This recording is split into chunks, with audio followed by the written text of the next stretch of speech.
चलिए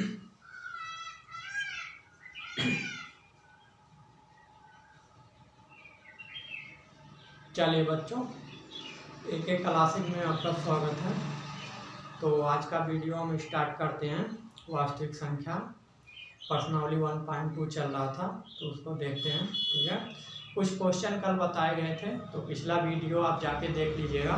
ठीक है, आज आगे वहीं से हम आगे स्टार्ट करने वाले हैं। तो पहला क्वेश्चन आप देख सकते हो, क्या कह रहा है।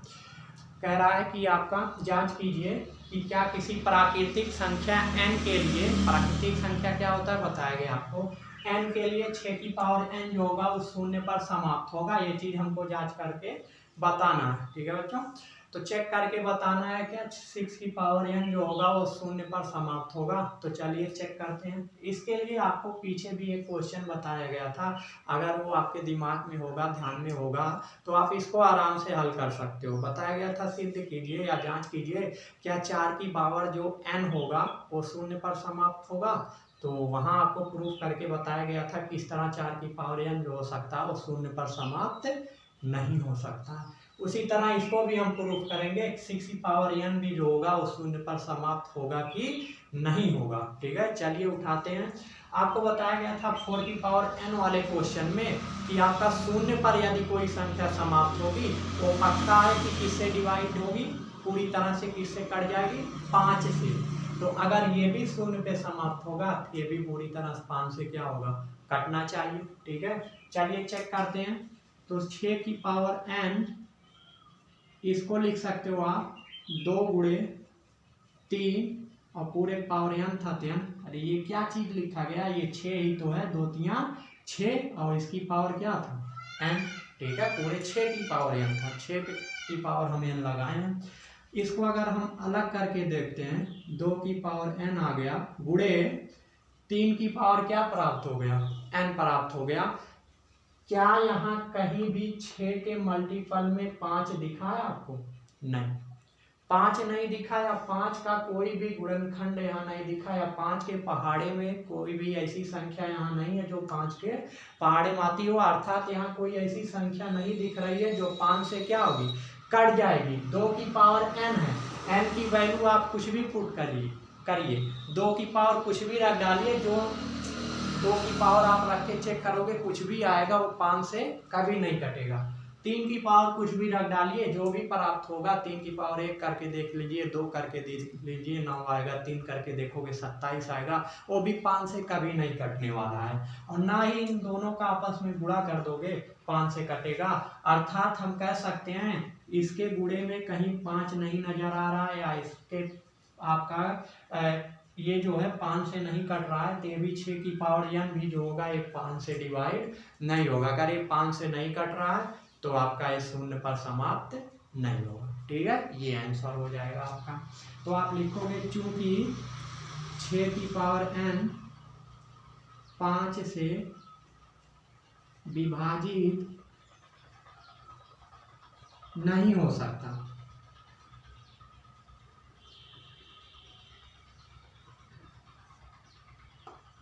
इसलिए 6 की पावर n, इसलिए n के लिए पूछा था 6 की पावर n शून्य पर समाप्त नहीं होगा। ऐसा ही n का कोई मान नहीं होगा कि यहाँ पर रख दो जो 6 की पावर n शून्य पर समाप्त हो जाए। ठीक है, तो ऐसा कोई मान नहीं है, तो ये आपके क्वेश्चन का आंसर हो जाए। नेक्स्ट देखते हैं।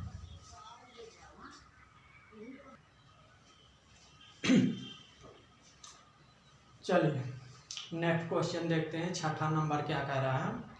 छठा कह रहा है व्याख्या कीजिए। व्याख्या करने का है 7 गुणे 11 गुणे 13 और प्लस 13, 7 गुणे 11 गुणे 13 और प्लस 13, और 7 गुणे 6 गुणे 5 गुणे 4 गुणे 3 गुणे 2 गुणे 1 प्लस 5 भाज्य संख्या क्यों है।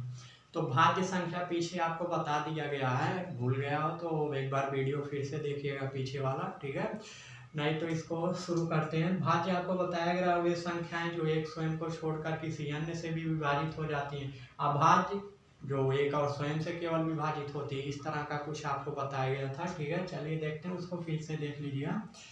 तो व्याख्या करने कहा है कि ये दोनों जो है भाज्य संख्या क्यों है। ठीक है, ये तो कह दिया भाज्य है, लेकिन क्यों है ऐसा करने को ऐसा पूछा है इसने। ठीक है, तो ये अलग संख्या, ये अलग है, हम बारी बारी से देखेंगे। एक तरह से कह सकते हो इसमें दो क्वेश्चन छिपे हुए हैं। ठीक है, एक ही नहीं है, बीच में और लगा, तो ये अलग है, ये अलग है।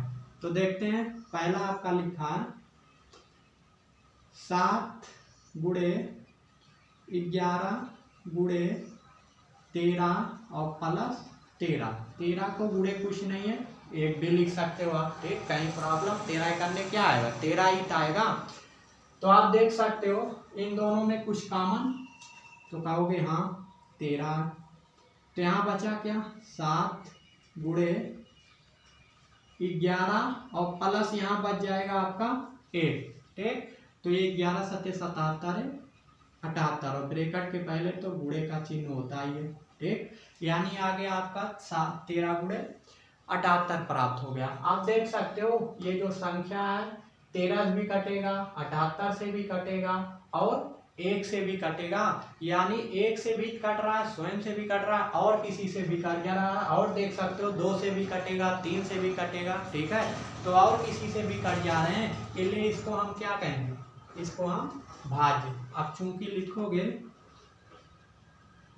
7 गुणे, ये किसका रूप आया, इसी का तो है, तो 7 गुणे 11 गुणे 13 और प्लस 13 स्वयं व 1 के अलावा और संख्याओं से भी क्या हो जा रहे हैं, विभाजित हो जा रहे हैं। आता लिखोगे 7 गुणे 11 गुणे 13 प्लस 13 एक क्या, किसी और से कट जा रहा है, एक और स्वयं के अलावा, तो यह क्या है भाज्य संख्या है। ठीक, इतना आपको 2 लाइन रीजन में लिख देना है। आगे देखते हैं, आगे दिया आपका 7 गुणे 6 गुणे 5 गुणे 4 गुणे 3 गुणे 2 गुणे 1 और प्लस 5। इसी तरह इसको भी प्रूफ करके दिखाना भाज्य क्यों है। ठीक है, तो देख सकते हो ये गुणे वाला सब एक ही संख्या माना जाता है, पूरा एक ही है, और अलग से 5 लिखा तो इसको गुणे 1 लिख सकते हैं। क्यों, क्योंकि इन दोनों में 5 क्या भी करेंगे कॉमन, 5 हमने कॉमन किया, बचा 7 गुणे 6 गुणे 4 गुणे 3 गुणे 2 और 1 प्लस क्या बचा यहाँ कुछ नहीं 1। ठीक, 5 निकल गया, क्या बचा 1। गुणा कर लेते हैं, 4 तिया 12 दूना 24 और 7 छक 42, यानी 12 7 छक 42 और 4 तिया 12 12 दूना 24 गुणे कितना आ गया 42 आ गया, और प्लस भी कुछ है 1। तो इसका आप गुणा करोगे तो 24 दूना 48, 24 चौका 96 और 4 जोड़ोगे 100 आ जाएगा, यानी 1008 और प्लस 1, तो इसका गुणा करोगे 1000 कितना आ गया 9। यानी एक ऐसी संख्या है जो 5 से भी कटेगा, 1009 से भी कटेगा, 1 से भी कटेगा, स्वयं से भी कटेगा। तो ये पूरा स्वयं से भी इतने भी कटेगा, 1 से भी कट जाएगा, 5 से भी कट जाएगा, 1009 से भी कट जाएगा। अतः हम कह सकते हैं ये भी एक क्या भाज्य। यहाँ फिर वही लिखूं कि 7 गुणे 6 गुणे 5 गुणे 4 गुणे 3 गुणे 2 गुणे 1 और प्लस क्या था 5 स्वयं व 1 के अतिरिक्त और किससे कट जा रहा, और किसी भी संख्या से अन्य लिखोगे, अन्य संख्या से भी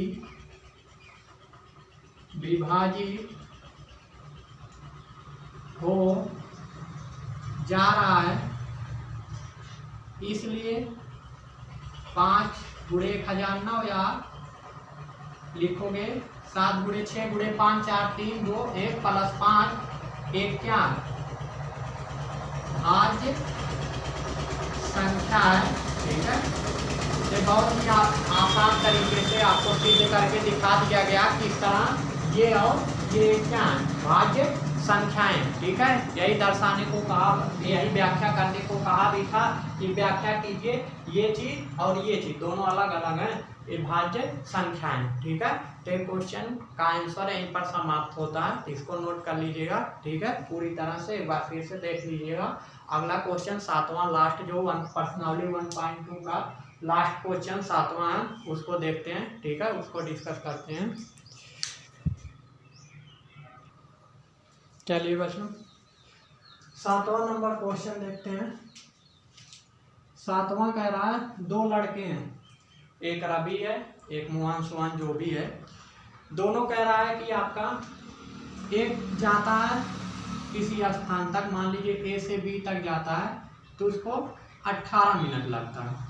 अगला जो है मोहन, मान लीजिए मोहन है ये रवि है जो भी है, उसको कह रहा है 12 मिनट लगता है। ठीक है, तो कह रहा है यदि वे एक ही स्थान से चलें मोहन और रवि और उनको यहाँ पर बी तक पहुँचना है, एक साथ चलें तो दोनों को कितना मिनट लगेगा। इस तरह कुछ क्वेश्चन है। 7वां नंबर क्वेश्चन आप पढ़ सकते हो, चेक कर सकते हो, देख सकते हो। ठीक है, तो इसके लिए क्या करेंगे, एक ही स्थान पर साथ समय में पहुँचे, इसके लिए हम इसका क्या करेंगे एलसीएम, छोटी छोटी के लिए आप क्या करते हो लासा निकालते हो, बड़ी बड़ी के लिए आप बताए थे मासा निकालते हो। ठीक है, तो इसका हम एलसीएम निकालेंगे तो 12 व 18 का क्या निकालेंगे एलसीएम।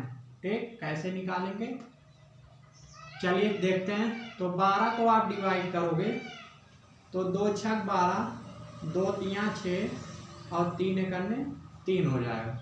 18 को डिवाइड करोगे 2 9 18, 3 तिरिका 9, 3 एकन्ने 3 हो जाएगा। और 12 को लिख सकते हो 2 3, 18 को लिख सकते हो 2 गुणे 3 गुणे 3। तो देख सकते हो इन दोनों में इसको लिख सकते हो आप 2 की पावर 2 गुणे 3 और इसको लिख सकते हो 2 गुणे 3 की पावर 2। तो बोले थे सबसे बड़ी घात कॉमन कर लेते हैं, 2 की सबसे बड़ी घात देखते हो 12 व 18 का एलसीएम जो हो जाएगा वो हो जाएगा 2 की सबसे बड़ी घात 2 है तो 2 गुणे 3 की सबसे बड़ी घात 2 है तो 3 की पावर 2। और एचसीएफ निकालने के लिए बताए थे छोटी घात कॉमन करते हैं तो 2 की पावर 2 हो जाएगा आपका 4 और 3 की पावर 2 हो जाएगा आपका 9। तो ये हो जाएगा आपका 9 चौक 36, यानी इनका जो एलसीएम आएगा वो 36 अर्थात 36 मिनट में वो क्या होंगे एक साथ उस स्थान पे पहुंचेंगे। ठीक है, तो चलिए अगला देखते हैं।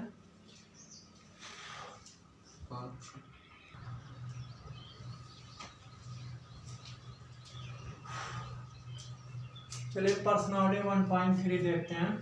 इसमें आपको पहले परमेय पढ़ना है 1.3, परमेय 1.1 1.2 आपको बताया गया था। आता 1.3 का नंबर। तो इसमें कह रहा है कि मान लीजिए पी कह रहा है एक अभाज्य संख्या है, तो कह रहा है कि पी मान लेते हैं कोई अभाज्य संख्या है और ए स्क्वायर जो है वो पी से क्या है विभाज्य। कह रहा है कि आपका ए स्क्वायर पी से विभाज्य। इसका कहने का मतलब अगर पी से आप ए स्क्वायर में भाग दोगे तो आपका पूरी तरह से क्या हो जाएगा कट जाएगा। ठीक है, तो कह रहा है ये भी तो कह रहा है अगर पी से ए स्क्वायर कट रहा है तो पी से ए भी पूरी तरह से विभाज्य होगा। ठीक है, इसको आप मान के भी सिद्ध करना चाहते हो तो इस तरह मान के ए बराबर P1 P2 P3 dot dot इस तरह मान के भी हम सिद्ध कर सकते हैं, लेकिन उस तरह उतना आपके समझ में नहीं आएगा। ठीक है, इसको समझने के लिए कोई संख्या मान लेते हैं।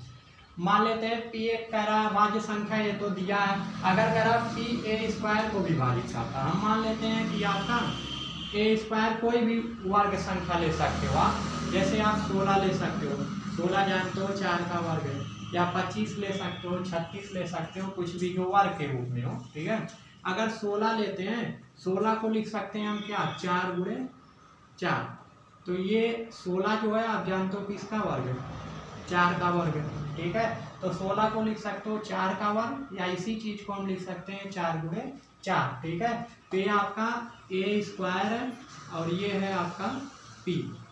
ठीक है, या 4 आपका, 4 को क्या मान लिए कि आपका ये है p।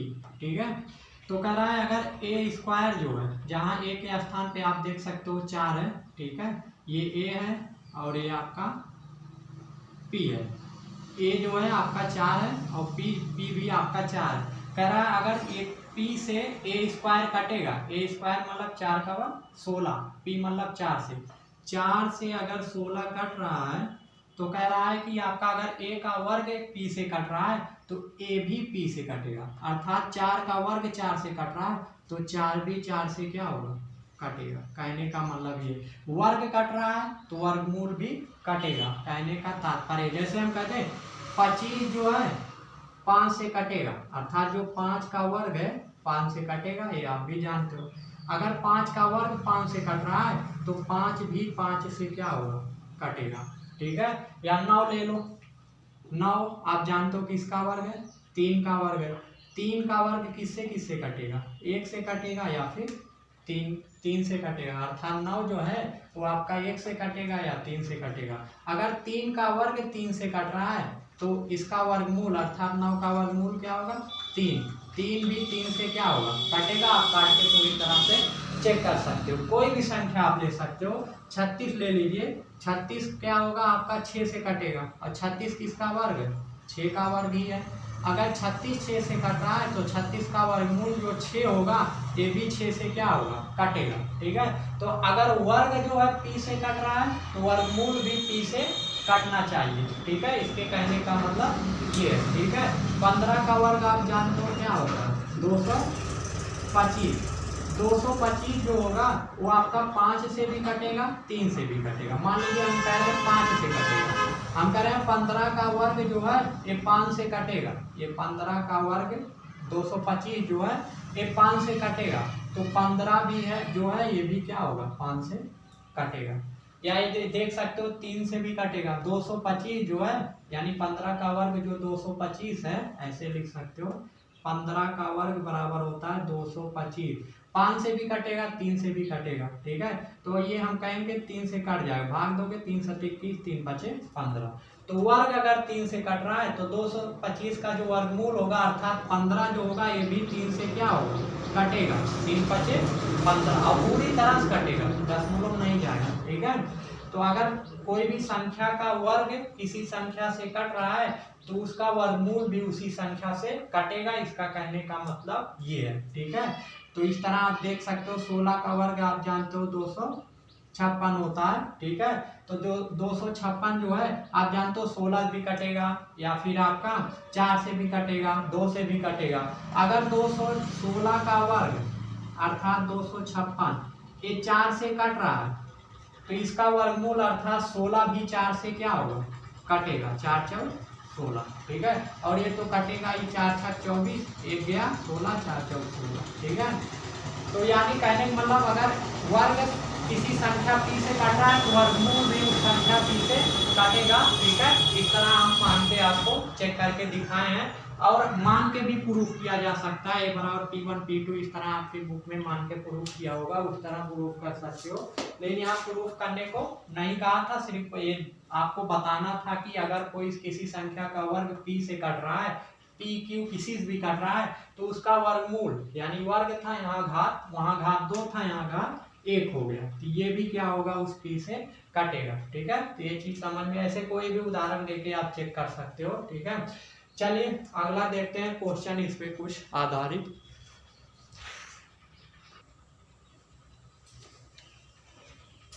चलिए बच्चों पढ़ने 1.4 देखते हैं क्या कह रहा है।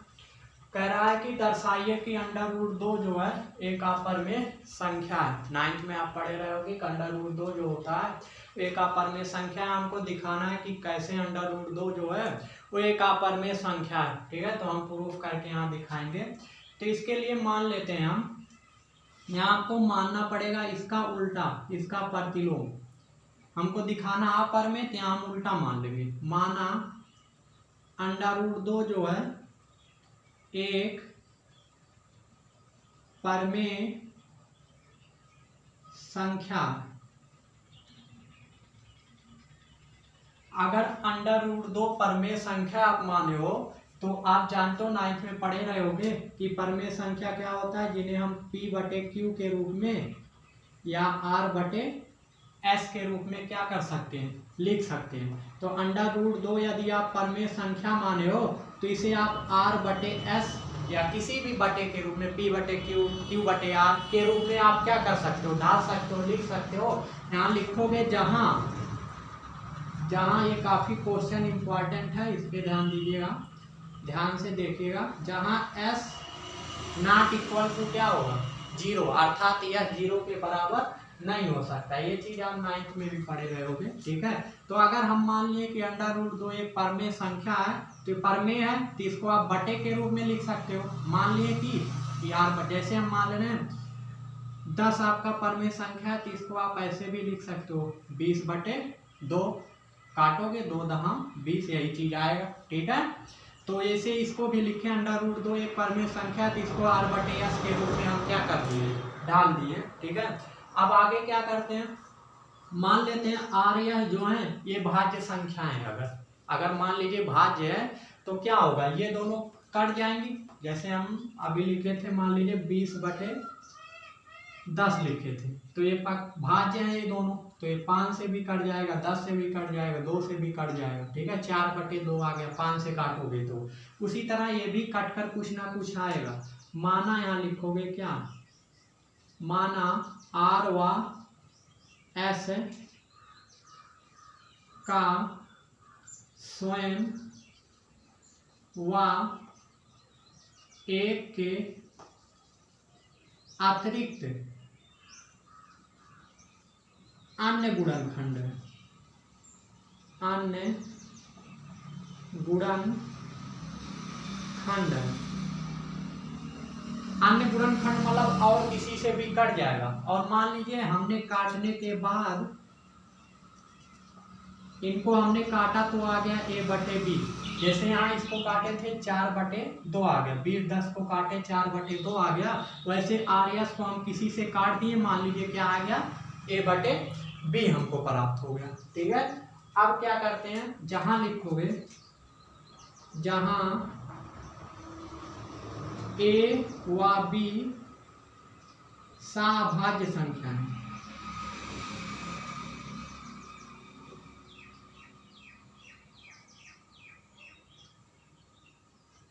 सभाज्य संख्या मतलब यहाँ तो RS कट जा रहा था, अब A भी ऐसी संख्या है सभाज्य का मतलब इनका मासापा 1 होता है, अर्थात ये स्वयं से कटेंगी, 1 से कटेंगी और किसी से नहीं कटने वाली, ठीक है। तो ये हमने मान लिया सभाज्य संख्या है। यहाँ तो ये कट गया, A/B आ गया, पूरी तरह से कट चुका था, ये आ गया, अब ये किसी से नहीं कटेगा, अर्थात ये क्या है, सभाज्य, इनका मासा 1 आएगा, अर्थात ये 1 से कटेंगी, स्वयं से कटेंगी और किसी से नहीं कटेंगी। हमने ऐसा क्यों माना, क्योंकि जो कटना था ऊपर कट गया, अब ये चीज आ गया, अब ये नहीं कटने वाला, ठीक है। तो चलिए इसका यहाँ तिर्यक गुणा कर देते हैं, तो A बराबर हो जाएगा क्या, B का √2 गुणा होगा तो √2B आ जाएगा। हम दोनों पक्षों का क्या करते हैं, वर्ग कर देते हैं, दोनों पक्षों का वर्ग करने पर दे, जब तक √ नहीं हटेगा, √ हटाने के लिए कुछ ना कुछ तो करना ही पड़ेगा, आगे हल करने के लिए कुछ ना कुछ करना पड़ेगा। और √ रहे, पहले तो √ हटाने की कोशिश किया कीजिए, ठीक है। तो √ हटाने के लिए हम दोनों पक्षों का क्या करेंगे, वर्ग करेंगे, तो इधर हो जाएगा A का वर्ग बराबर, इधर वर्ग करोगे तो √2B पूरे का वर्ग बन जाएगा।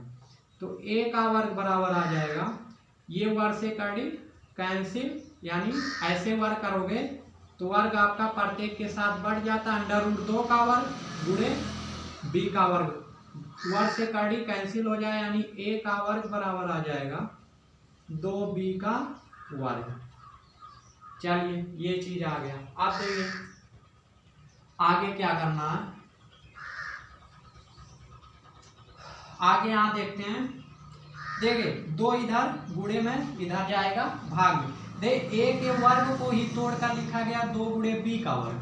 अभी जैसे हम 225 को लिख सकते हैं क्या 15 गुणे 15, या फिर 225 को लिख सकते हो 5 गुणे 3 गुणे 5 गुणे 3, पंचम 25 3 त्रिका 9 25 9 या 225 आ जाए। ठीक है, 225 को ही क्योंकि हम 5 गुणे 3 गुणे 5 लिखे हैं तो 225 5 से भी कटेगा, 3 से भी कटेगा, इस 5 और इस 3 से भी कटेगा। कहने का मतलब 225 को हम 5 गुणे 3 गुणे 5 गुणे 3 लिखे, अर्थात इसी को हम तोड़ दिए तो जिसमें तोड़े हो उससे ही कटेगा। जैसे आप 4 को लिख सकते हो 2 गुणे 2, तो पक्का है 4 को ही तोड़े हो, 4 से 4 जो है इन संख्याओं से क्या होगा कटेगा। ऐसे 5 से 225 भी कटेगा, 3 से भी 225 कटेगा। उसी तरह ए स्क्वायर को लिखा गया 2 गुणे बी स्क्वायर। ठीक है, तो इसको लिख सकते हो आप 25 गुणे 9, अर्थात ऐसे भी लिख सकते हो 225 बराबर 5 का वर्ग गुणे 9, या 3 का वर्ग भी लिख सकते हो। तो 225 जो है वो 9 से क्या होगा कटेगा, काट के देख सकते हो। ऐसे कोई भी संख्या आप ले सकते हो, यही नहीं। ठीक है, तो ए के वर्ग को 2 गुणे बी का वर्ग तोड़ के लिख दिया गया, अर्थात ए का वर्ग 2 से भी कटेगा और बी स्क्वायर से भी कटेगा, क्योंकि इसी चीज को तोड़ के लिखा गया जैसे वहां तोड़ के लिखा गया। तो 225 को इसके चाहे जिस रूप में आप तोड़ोगे, जिस रूप में तोड़ोगे उससे ही 225 पूरी तरह क्या होगा कटेगा। ठीक है, ये बात क्लियर हुआ। ये बात अगर क्लियर हुआ तो ये भी क्लियर हो गया होगा। 2 से ए स्क्वायर क्या होगा विभाज्य होगा। तो यहाँ एक लाइन आपको हिंदी लिखना है क्या, चूंकि 2 से, और यही पीछे पर में भी बताए थे कि अगर P से ए स्क्वायर विभाज्य है तो ए भी क्या होगा P से विभाज्य, वही पर में यहाँ लगने वाला। ठीक है, 2 से ए स्क्वायर विभाज्य है, अर्थात पूरी तरह से कट जाएगा। अगर 2 से ए स्क्वायर कट रहा है, इसलिए 2 से स्क्वायर कट रहा है तो उसका वर्गमूल अर्थात ए भी क्या होगा, ये पर में अभी पीछे बताए हैं विभाज्य होगा।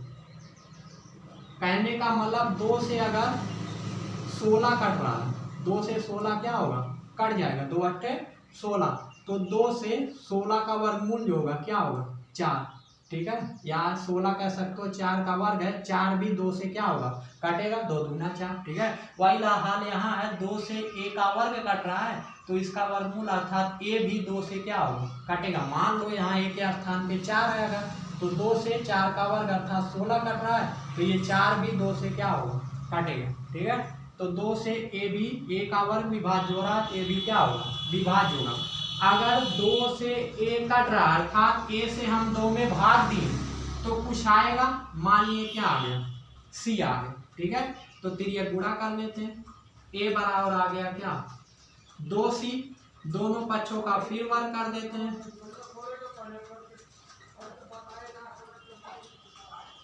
वर्ग करने पर तो पाते हैं a का वर्ग बराबर 2 का वर्ग 4 और c का वर्ग हो जाएगा, ये चीज आ गया। अब क्या करना, a के वर्ग का मान रख दीजिए यहाँ से, a का वर्ग किसके बराबर है 2b के वर्ग के, तो a के वर्ग के स्थान पे यहाँ से रख सकते हो क्या 2b का वर्ग बराबर हो जाएगा 4c का वर्ग, ये 2 से 4 कट जाएगा, b का वर्ग बराबर आ गया 2c का वर्ग। इतना ठीक है, थोड़ा लंबा है। ठीक है, लेकिन 2-3 बार यदि आप इसको लगाओगे, ज़्यादा से ज़्यादा इसको लगाने की कोशिश करिएगा खुद, तो आराम से समझ में आ जाएगा। ठीक है, अब b के वर्ग को 2 गुणे c का वर्ग लिखा गया, अर्थात अतः b का वर्ग 2 से क्या विभाज्य,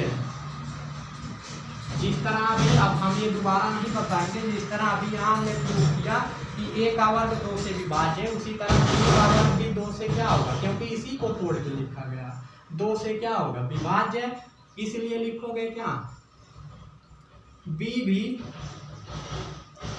2 से क्या होगा विभाज्य होगा। ठीक, b का वर्ग 2 से कट रहा है, b भी 2 से कटेगा। जैसे हमने अभी बताया था a का वर्ग p से कट रहा था, a भी p से क्या होगा, कटेगा। ठीक है, अब देखिए आपने माना था ए बी सभाज्य, अर्थात एक से कटेंगे, स्वयं से कटेंगे और किसी से नहीं कटेंगे। लेकिन यहाँ क्या हो रहा है, ए बी जो है, ए भी 2 से कट जा रहा है, बी भी 2 से कट जा रहा है। यहाँ लिखा गया 2 से ए विभाज्य, 2 से बी भी विभाज्य हो जा रहा है। यहाँ हमने प्रूफ किया। तो इसका मतलब ये जो चीज आप माने हो ये आप गलत मान लियो कि ए व बी सभाज्य संख्याएं। ये गलत क्यों आ रहा है, क्योंकि आप गलत माने हो। √a क्या है, पर में संख्या है। अतः यहाँ लिखोगे या इस विरोधाभास है कि √2a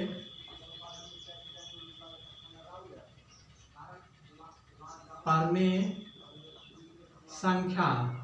यहाँ से इस बात का विरोधाभास पर आप थोड़ा √2 एक परमेय संख्या, मतलब आपने माना था कि ए बी सभाज्य, अर्थात एक से कटेगा, स्वयं से कटेगा और किसी से नहीं कटेगा। लेकिन यहाँ देख रहे हो 2 से भी कट जा रहा है, यानी ये गलत प्रूफ हो जा रहा है। गलत क्यों हो रहा है, क्योंकि आप गलत माने हो। गलत क्या माने हो, √2 एक परमेय संख्या। अर्थात लिखोगे अतः √2 एक अपरमेय संख्या हो।